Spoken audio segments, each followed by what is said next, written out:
I tried to beat New Super Mario Bros. On the Nintendo DS without touching a single block.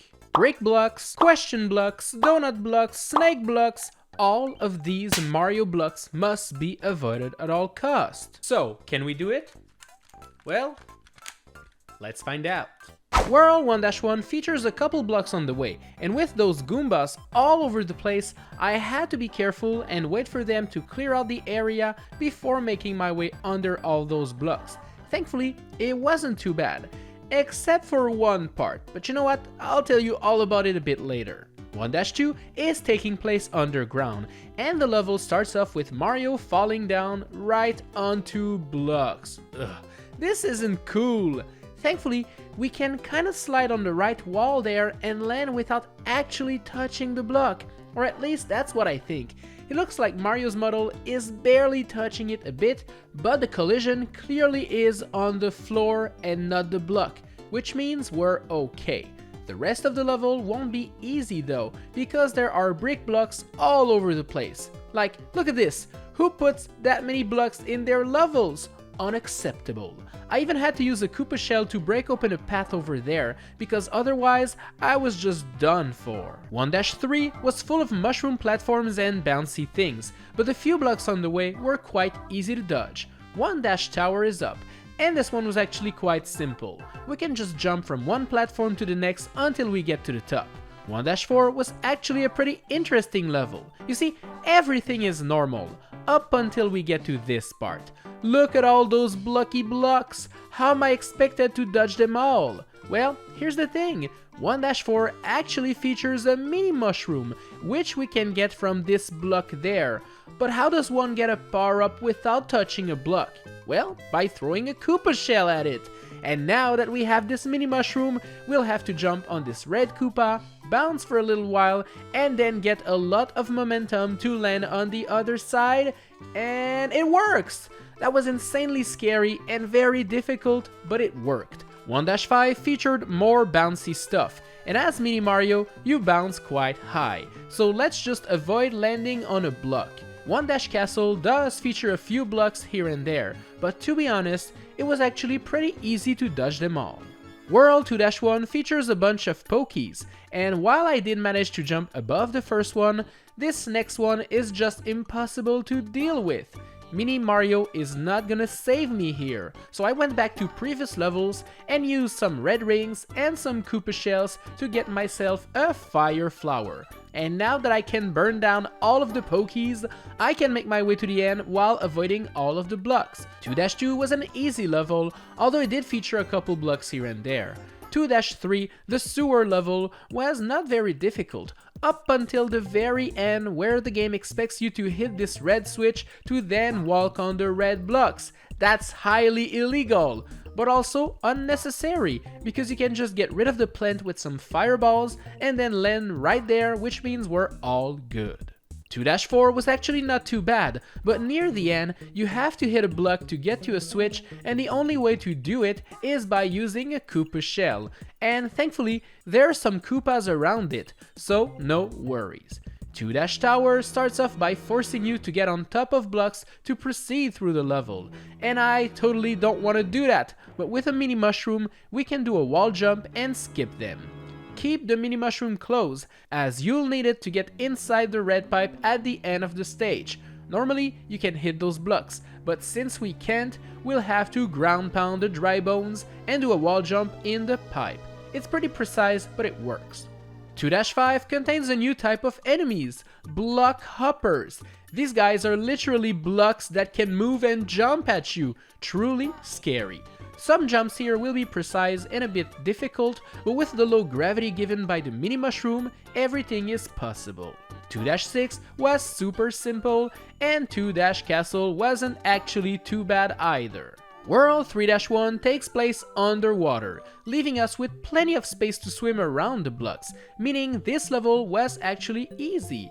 3-2 was also quite simple, and so was 3-Tower, which was all about climbing those fences, so no worries. 3-3 was yet another underwater level, so it was pretty easy to beat. 3-Ghost House started out fine, but sadly you have to hit this block to hit the switch that makes this door appear, and there isn't a single Koopa shell to do just that, meaning this level just isn't possible. But if we go back to 3-2 and go through the secret exit, we might be able to skip this level.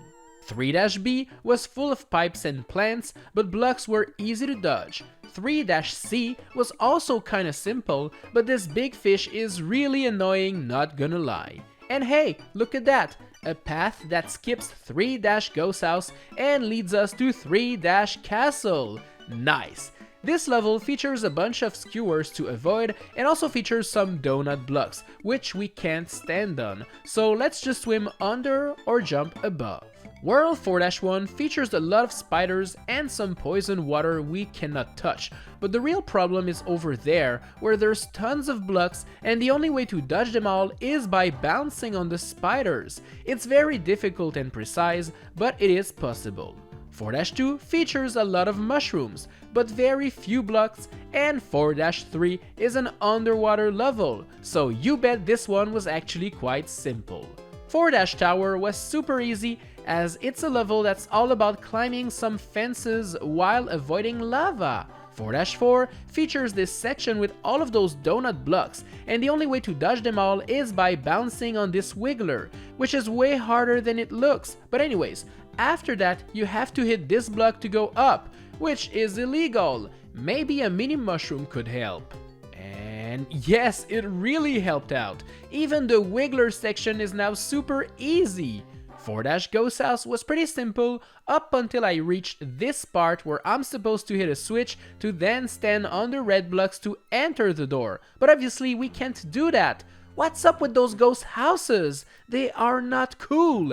Thankfully, as we already cleared World 3, we have access to World 5 already. Yeah, that's how the world map works in this game. Weird, I know, but anyways, let's just go, shall we? World 5-1 features a whole lot of snow and those winter spike enemies that throw snowballs at you. So wonderful. 5-2 contains a crap ton of blocks, but thankfully I managed to dodge all of them using Mini Mario. I'm pretty sure this isn't possible without a mini mushroom. But hey, look at the end of the stage. Blocks all over the place. Cringe. That means this level is also not possible, which is no biggie as it's on a split path. So let's visit 5-A instead. And guess what? This one's actually super easy. 5-Tower was actually not too difficult, and most blocks are getting destroyed by the spiky balls, so that's kinda helpful. 5-3 is all about jumping and falling to the right until you reach a flagpole. Totally easy. 5-Ghost House starts you off on top of a block. Wow, great. But my rule in these challenges is that typically, if the game puts me on top of a block during a cutscene, well, since it's the game that put me there, I can actually jump and move away as long as I don't touch it again. So we'll do just that and we're good. And we don't need to touch another block in this entire level, so yeah. 5-4 was also pretty simple to clear, and 5-Castle was actually not very difficult. World 6-1 was actually very easy to clear, and 6-2 also was a total joke. 6-Tower featured a couple scary parts where wall jumps were needed, but it wasn't that bad. 6-3 also was pretty simple, and 6-4 was a walk in the park. 6-Tower number 2 is full of treadmills, dry bones, and annoying stuff, but the blocks can all be avoided quite easily. 6-5 is an underwater level, meaning dodging stuff is quite simple. 6-6 is full of pipe cannons, which is always fun, and 6-Castle was full of lava, which isn't actually that fun. Thankfully, both these stages didn't feature that many blocks, so we're good. World 7-1 takes place in the sky, and it features flying blocks with wings, so we'll have to be extra careful. 7-Ghost House starts off in an empty room where you have to hit a block to get a switch that makes door appear. What is up with those ghost houses and their obsession for hitting blocks? So yeah, this one is impossible yet again. Thankfully, with the way the world map actually works in this game, well, by beating World 6, we already have access to World 8, so let's just get to 8-1, which is full of annoying birds, but very few blocks. 8-2 is full of enemies living in water, but it's also full of blocks. I mean, look at this section. How am I expected to dodge all of these rows of blocks without touching them? There's always a little 1 block wide path without blocks, but I can't get there without touching a few. Unless I have a mini mushroom, so that's pretty cool. 8-Tower was actually not too bad, and 8-3 is an underwater level, so I don't even have to talk about it. 8-4 was full of annoying spiders, but very few blocks. Time for 8-Castle, which was not too bad, as all blocks can be dodged with the floaty mini Mario. And there we go. We defeated Bowser and saved the world. Wait a minute. The game's not over yet? I was baited! There's more levels! 8-5 features a section with many blocks, but if you are Mini Mario, you can bounce on the enemies until you clear it. 8-6 was okay at first, with a few blocks here and there, but then I reached this part. Oh, I have to get on these spring platforms, and I cannot really get there without first standing on a block or wall jumping another one. Yep, we're donezo. This is where the challenge actually ends. But I'm going to have to be honest with you guys. I hid something from you all along.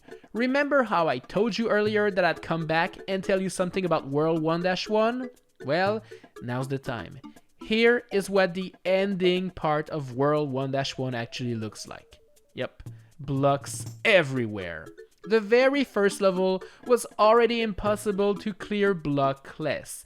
And the same thing goes for 1-2, which also ends with a pyramid of blocks. This challenge was doomed all along. No, it is not possible to beat New Super Mario Bros. On the DS without touching a single block.